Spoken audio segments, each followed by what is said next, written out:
Chef Shayna, launching another episode of Celebrate the Bounty here at the Tuesday River Park Farmers Market. And today we're discovering all about tomatoes. Juicy, vibrant, and full of flavor. And now we're at the Farmer in the Dale Farms, and I'm here with Dale. We're gonna learn all about his farming operation. So tell me a little bit more about what you grow. I'm growing a couple kinds of tomatoes, lots of Armenian cucumbers, which are my favorite, my wife's favorite, and zucchini and patty pan squash. And how long have you been growing here at this facility in Fresno? I've been here 6 years, and this is my 3rd year of vegetables. I love farming. I love growing stuff that we can eat. And we appreciate you for that. Thank you. When do you harvest the tomatoes? Full-size tomatoes, probably 2 more weeks. Okay, so mid-June is when you're harvesting. Yeah, and the cherry tomatoes are ready now. You can just pop those all day, right? Yeah. And you provide all your vegetables strictly to farmers markets? Yeah, I go to 2 farmers markets a week in Fresno. The rest of it goes home with us, and I share with friends, and maybe I'll give you a couple. Okay, thank you. Doesn't get any tastier though than right off your farm, right? Fresh is so much better. We learned a lot about tomatoes today. Let's get back to the farmers market and start shopping. Hi there. Hi, how's it going? It's pretty busy tonight. Good, that's wonderful. Yeah. So Dale, I'm looking for tomatoes. Can you tell me about the different variety of tomatoes that you grow? I grow 2 different kinds of tomatoes, like a purple Cherokee, the big one. Yeah. Okay. And then there's a yellow one called a pineapple. Pineapple? Yeah, it's yellow with little red spots on the inside. Oh. It's really good. Have you ever had one? No. Yeah, have you ever had the Sun Gold cherry tomato? Yes. I grow those. It's very, very similar. Okay. Very sweet, like me. Sweet. Oh, yes. When I buy the tomatoes from the farmer's market, how do I store them and how long do they stay good for? They're pretty fresh, so it wouldn't hurt to put them in the fridge. They'll last a couple weeks, actually, because they're not quite ripe. Hard. They're hard still. Okay. So I have a couple of picky eaters in my family, one in particular that will not eat tomatoes. Really? What do you say to that? Get over it. Get over it. I like it. Thank you, Dale, for telling us about tomatoes. Thank you for coming. Well, I have some recipes in mind, so let's get back to the kitchen and start cooking.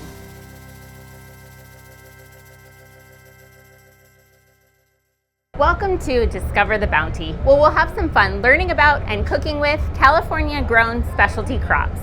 We're here at Tuesday's River Park Farmers Market, and today's specialty crop is tomatoes. They are nature's little powerhouses, bursting with flavor and color and endless possibilities in the kitchen. Not only are they delicious, but they're also packed with healthy nutrients like vitamins A and C.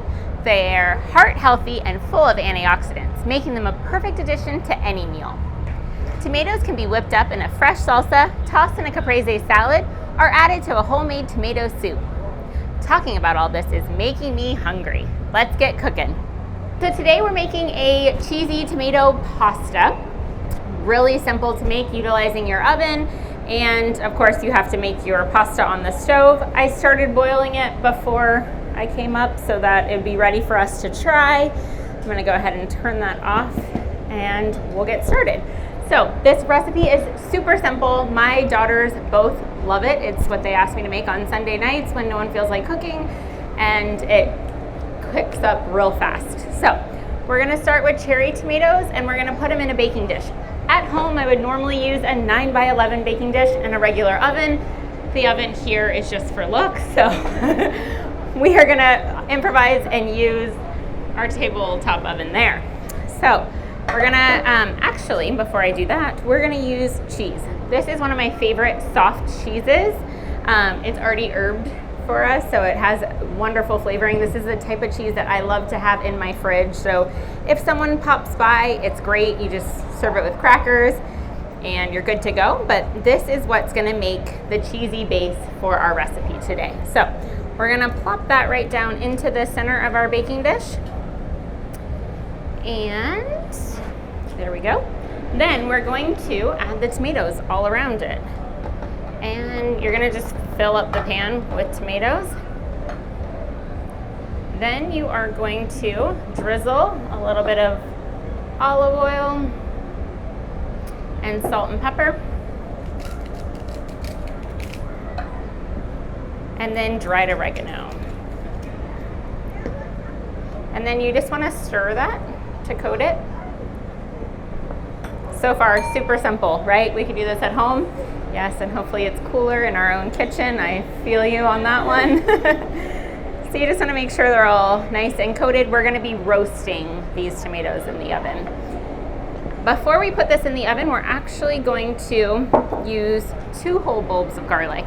This packs in a lot of flavor. So we're going to leave the root intact, and we're just going to cut off the top. So you can see here, so we're going to turn it on its side, just cut off the top. We're trying to expose the bulbs, but leave it intact so that it can roast nicely. And it's okay that you have the paper there. I like to just drizzle it with a little bit of olive oil and put it right down into the baking dish. So, there we have it. We're gonna put that into our oven. Any questions thus far? We got it simple so far, no questions? Is cheese room temperature, or because it should be cold? You could take it right out of the fridge and put it right into here, yes. All right, we're gonna put it in the oven. You're gonna set that at 450 degrees for 30 minutes. So while that's in the oven, you can start boiling the pasta. You can chiffonade your fresh basil and prepare any other veggies that you wanna put in it. I like to add spinach into this, or peas. Shredded chicken is also good if you wanna add a little bit of protein as well. So we have that ready to go. And I am gonna drain the pasta, which is hot, so I am gonna use oven mitts. Before you drain the pasta, you wanna reserve about a cup of the starchy water, so just scoop it in and have that reserved to add to your sauce if you wanna thin the sauce up. So we're gonna go ahead and drain that.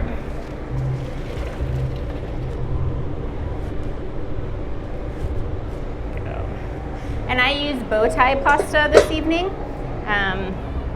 You could use any little pasta that you would like, macaroni, orecchiette, that kind of thing.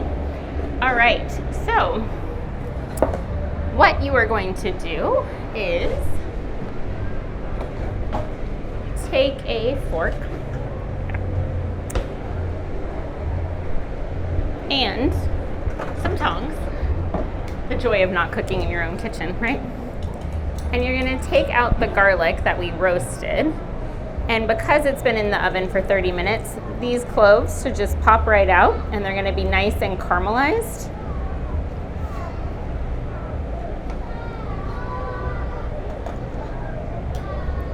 And because I've cooled it a little bit, I'm just gonna squeeze it out.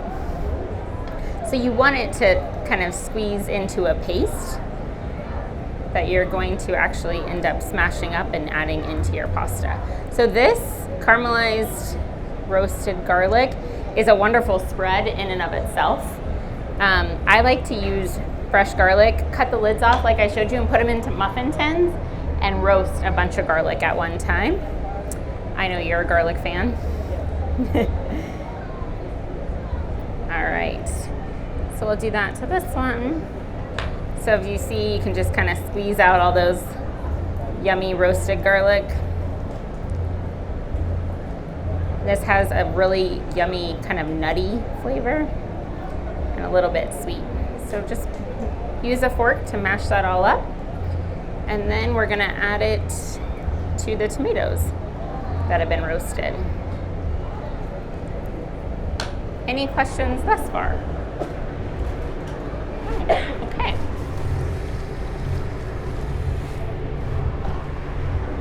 All right, so we'll add that into the dish. And then you're gonna take the cheese and the tomatoes and you just start smushing it all together. Smushing is a official term, yes. And add a little bit of that starchy water, and that's what's gonna help to make it a nice sauce. Was the water salted or unsalted? Yes, I did salt the water prior to cooking the noodles. So at the last stage of cooking the pasta is when you could add in the spinach. So blanch it for 30 seconds. or the peas. Asparagus would be really good as another veggie in this dish. Or again, just roast some chicken and add it in as well, or bake it.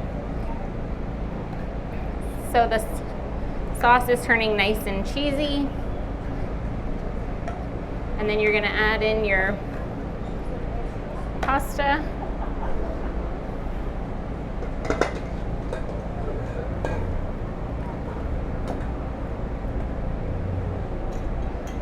And stir it all together. The thing I like about it is, for the most part, it's a one pot dinner. Yes, you have the pan that you cook the pasta in, but you don't have to have a ton of different pieces of equipment. You can just roast it all in one pan, and it doesn't make too much of a mess. If you were going to go for a vegan option, what would you swap out? You know, there's a lot of great vegan cheeses on the market. A nice soft vegan cheese. Cashew cheese made out of cashew would be really good here. In fact, I used to make a cashew cheese, soaking the cashews, and it kind of had the same consistency.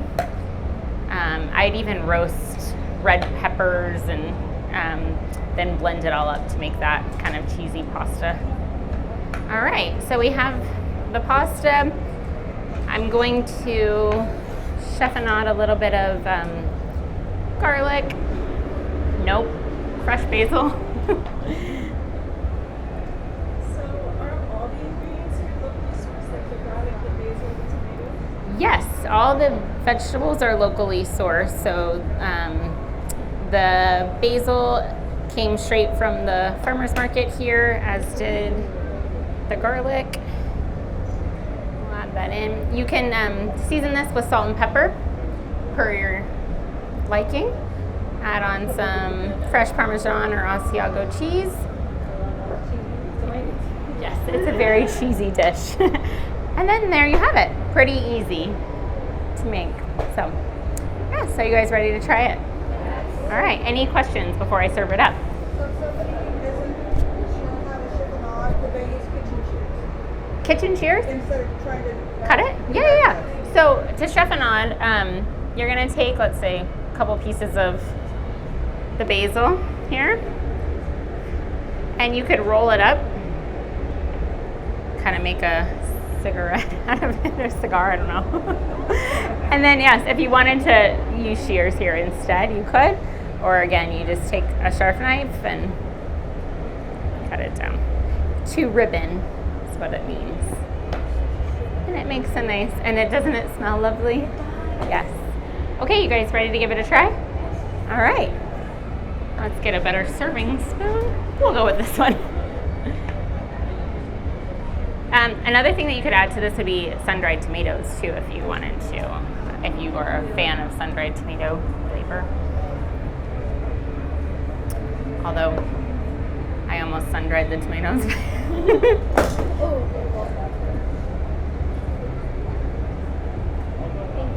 Got it.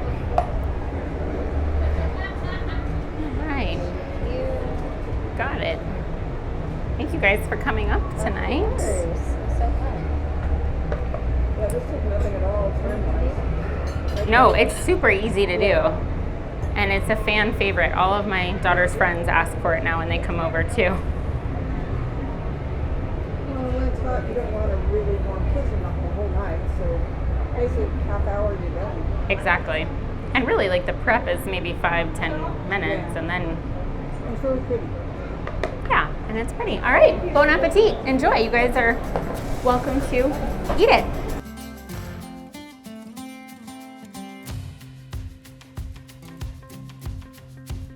I had a blast cooking with you today and exploring new tasty flavors from the farmers market. Farmers markets are such a wonderful place to find fresh, locally grown veggies and try out new recipes with them. See you next time for another fun cooking adventure.